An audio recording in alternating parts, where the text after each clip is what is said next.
Computer बाबा आए थे अभी मध्य प्रदेश में, लोकतंत्र बचाओ यात्रा, मैं भी उनके साथ गया था।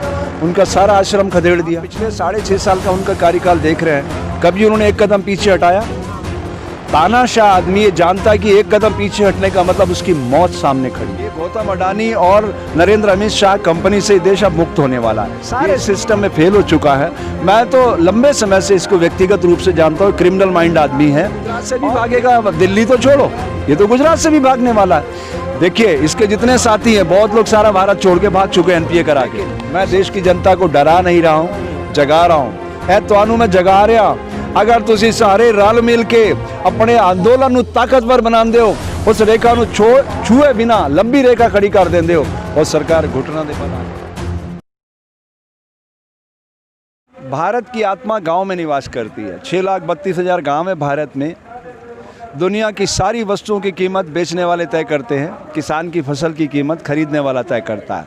ये दृश्य बदलने के लिए ये आंदोलन है और ये हमें समझना पड़ेगा कि इस आंदोलन को अदृश्य शक्ति संचालित कर रही है। आप दिनों की बात कर रहे हैं, अरे दिल्ली के अंदर, देश के दिल में 4 साल तक 1 रैंक 1 पेंशन के लिए सैनिक बैठे रहे, इन्होंने उनको भी खदेड़ दिया था। ये तो इनका पाप का घड़ा भर गया है। विनाश काले विपरीते बुद्धि।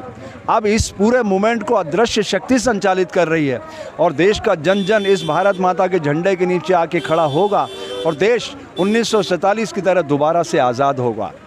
ये गौतम अडानी और नरेंद्र अमित शाह कंपनी से देश अब मुक्त होने वाला है। ये इसकी एक चिंगारी जब ये आप देख रहे हैं, ये चिंगारी इनके पूरे विनाशकारी जंगल को नष्ट करके रख देगी। देख लीजिएगा। ये कहा जाता है कि सीए वाले लोग जो अर्बन नक्सल है कुछ इसमें घुस आए हैं और किसानों के साथ जो उनको भड़का रहे हैं और इस आंदोलन को पीछे हटने नहीं दे रहे हैं। तो उनके पास और क्या नैरेटिव है चलाने को? क्या मुद्दे हैं? उन्होंने जो 6.5 सालों में क्रियाकलाप समाज के सामने रखे, नोटबंदी, लड़खड़ाती जीएसटी, सीएए, ट्रिपल तलाक, अयोध्या, 370 और ये अमेंडमेंट किसानों का, इसमें राष्ट्रभक्ति की भावना दिखती है। ये शुद्ध रूप से गौतम के और अपने व्यापार को बढ़ाने का एक तरीका था, सारे सिस्टम में फेल हो चुका है। मैं तो लंबे समय से इसको व्यक्तिगत रूप से जानता हूँ, क्रिमिनल माइंड आदमी है और देश की जनता ने चलो देर से सही समझ लिया है और देश की जनता अब जाग चुकी है। ये भारतीय जनतंत्र है, इसकी सारी शक्ति आपके हमारे वोट में छुपी हुई है। जब वोट का सदुपयोग करेंगे तो ये गुजरात से भी भागेगा, दिल्ली तो छोड़ो, ये तो गुजरात से भी भागने वाला है। देखिए इसके जितने साथी हैं, बहुत लोग सारा भारत छोड़ के भाग चुके हैं एनपीए करा के। सबसे ज़्यादा एनपीए गुजरात से आते हैं। वहाँ कोई बलिदानी पैदा नहीं होते। बलिदानी कहाँ पैदा होते हैं? पंजाब में। इस देश को आज़ाद कराने में 90% बलिदानी पंजाब से आए। इस देश की क्रांति जो आई वो पंजाब से आई, हरित क्रांति हरियाणा पंजाब से आई। देश को अन्न खिलाया और आज भी गुजरात पानी बेचना चाहता है और पंजाब सबको खाना खिलाना चाहता है। कोई भूखा नहीं रहना चाहिए। तो पवित्रता किस विज़न में है? वो तो पानी को भी बेच रहे हैं। हमारे देश में प्याऊ लगा करके लोग पानी पिलाते थे। ये गुजरात मॉडल है, पानी को बेचो।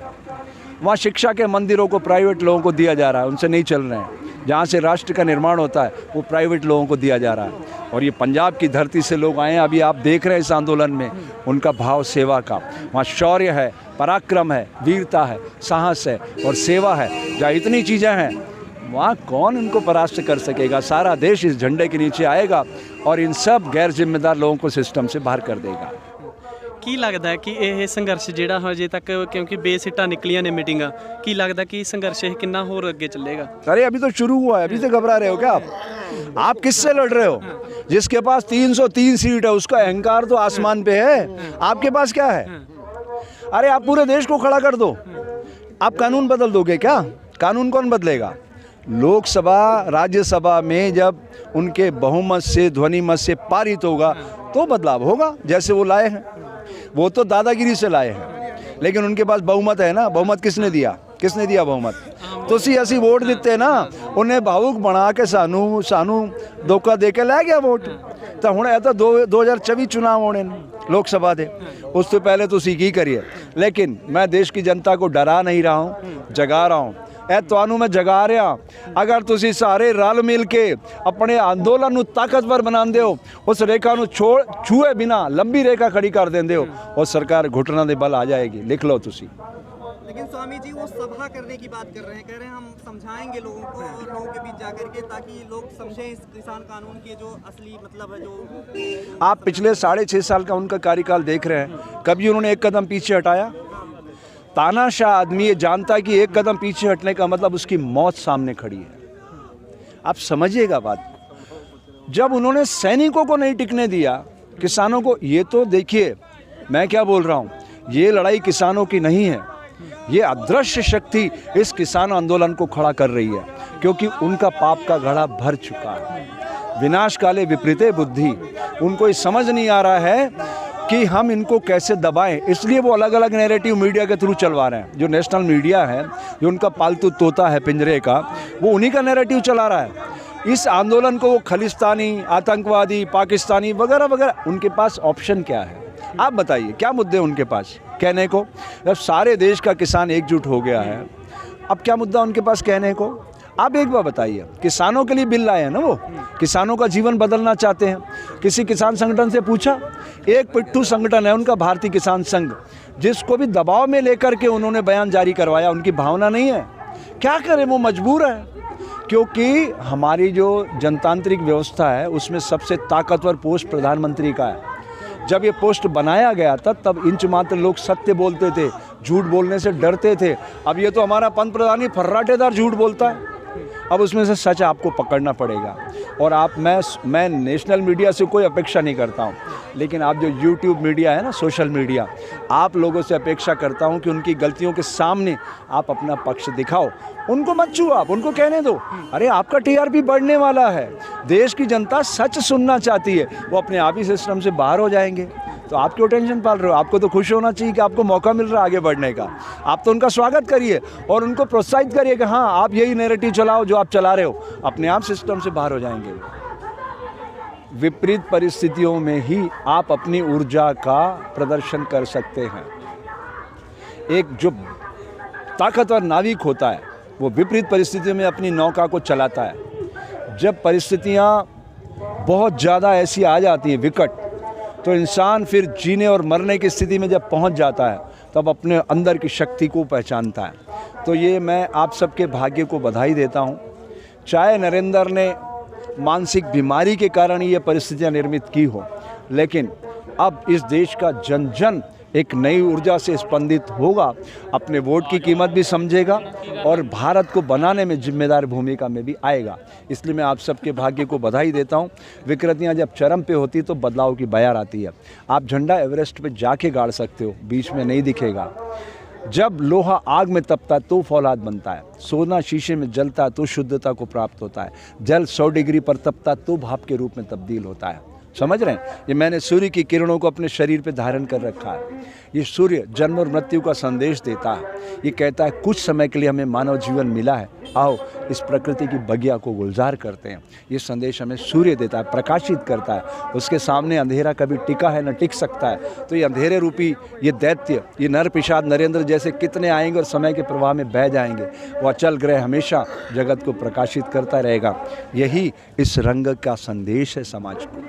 लेकिन साधु संत और लोग बाहर क्यों नहीं निकल के आ रहे हैं, आप जैसे और लोग जो हैं, ताकि उनको ये फील हो कि कहीं ना कहीं हमारे साथ जो है एक जो साधु संत की जो भीड़ है वो भी नहीं है। कंप्यूटर बाबा आए थे अभी मध्य प्रदेश में, लोकतंत्र बचाओ यात्रा, मैं भी उनके साथ गया था। उनका सारा आश्रम खदेड़ दिया, 50 साल पुराने आश्रम को डिमोलिश कर दिया, एक रात में उनको अंदर कर दिया।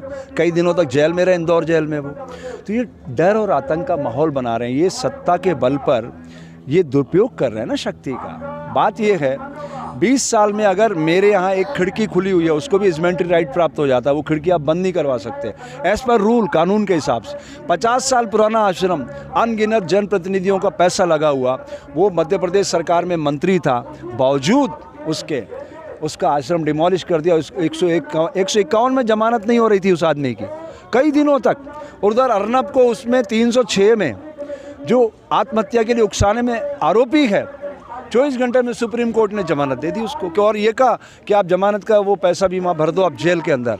और दूसरी तरफ कंप्यूटर बाबा, ये देश के संविधान की धज्जियाँ उड़ा रहे हैं ये लोग। और ये भारत जो है ये संविधान से चलता है और हम सबको संविधान की आत्मा से जुड़ना होगा, तो भारत एक ताकतवर लोकतांत्रिक देश बनेगा। अभी नहीं है, अभी तक किसानों को फुटबॉल की तरह इस्तेमाल किया जाता रहा है, लेकिन अब किसान भी ज़मीन पर ताकत से खड़ा होगा और देश का जन जन भी इनका सहयोगी बनेगा और एक नए लोकतंत्र का उदय होगा, ऐसा मेरा विश्वास है। तमाम चैनल पे नेशनल जो मेन स्ट्रीम मीडिया वहाँ पे चल रहा है कि पोस्टर दिखा रहे हैं, उसमें उमर खालिद सरजील इमाम का पोस्टर दिखा के कि एक किसान नहीं है, तब भी इनके पोस्टर से कुछ लोग साजिश कर रहे हैं बहुत बड़ी। उस साजिश के बारे में क्या कहिए? ये जितने मीडिया घराने हैं इनको चला कौन रहा है?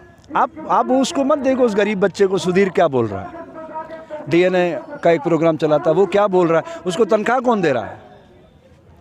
उस कारपोरेट हाउस का असली मालिक कौन है, उसके ऊपर कितना एनपीए पता है आपको? जो राज्यसभा का मेंबर भी है, जी न्यूज़ का मालिक, आप उसको देखो ना।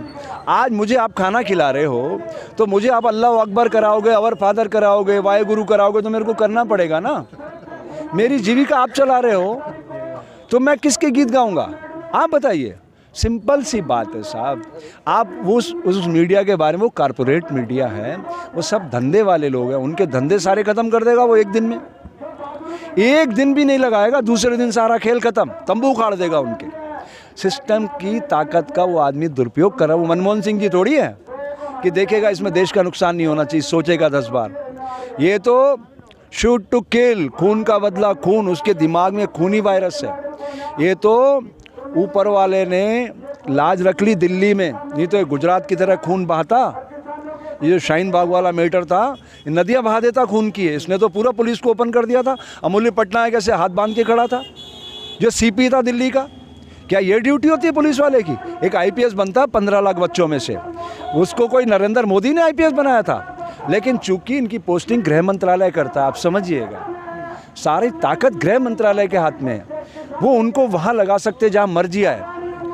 तो जितने भी आईपीएस आईएएस हैं बेचारे, ये सरकार का मुखौटा होते हैं, ये सरकार से बाहर नहीं जा सकते। उनकी आत्मा इस आंदोलन से जुड़ी हुई है, सारे आईएएस आईपीएस की। कुछ लोगों को छोड़ दो, लेकिन वो वही करना पड़ेगा जो सरकार चाहती है। इसलिए मैं देश की जनता से उम्मीद करता हूं कि आप लोग अपनी वाणी का संतुलन रखिए, उनको मौका मत दीजिए गोली चलाने का। वो तो कहेंगे ये खालिस्तानी है, आतंकवादी हैं, पाकिस्तान प्रायोजित है, वो सारे रंग भरेंगे, लेकिन जनता को अपनी समझदारी का परिचय देना है। अपना रिमोट अपने हाथ में रखना है, कुछ भी कहें कहते रहो। अपना रिमोट अपने हाथ में रखेंगे तो जहाँ धर्म है, जहाँ कर्तव्य है, भारतीय संविधान वहाँ खड़ा है, सारी दुनिया देख रही है इसको। तो भारतीय संविधान के तहत मुझे मौलिक अधिकार है 19(1) में, मैं अपनी वैचारिक अभिव्यक्ति को बोल रहा हूँ ना इतनी ताकत से, मेरा क्यों कुछ नहीं बिगाड़ पा रहा है? मैं आज बोल रहा हूँ। आप गूगल पे जाके सर्च करिए स्वामी हर्षानंद, आपको कई सालों के वीडियोस मिलेंगे। मैं तो उसको कब से बोल रहा हूँ कि मानसिक पिशाच को आप लोगों ने मौका दे दिया है, सारा देश की सारी इकोनॉमी को ख़त्म कर देगा। लेकिन उस समय लोगों को समझ नहीं आया, अब शायद समझ आ रहा है। ये सब प्रकृति हमारी बात को कहीं ना कहीं से इस्टेब्लिश कर रही है कि वाकई में हमने बहुत पहले उस व्यक्ति को समझ लिया था। चलो देर आया दुरुस्त आया, प्रकृति हम सब पे कृपा करेगी और ये अदृश्य शक्ति जो संचालित कर रही है इसको परवान चढ़ाएगी। आप सबके मंगल की कामना के साथ जय हिंद जय भारत। बोले सो निहाल, बोले सो निहाल। हो गया। खबरों में बने रहने के लिए फोरम 4 को सब्सक्राइब करें और नोटिफिकेशन पाने के लिए बेल आइकन दबाएं।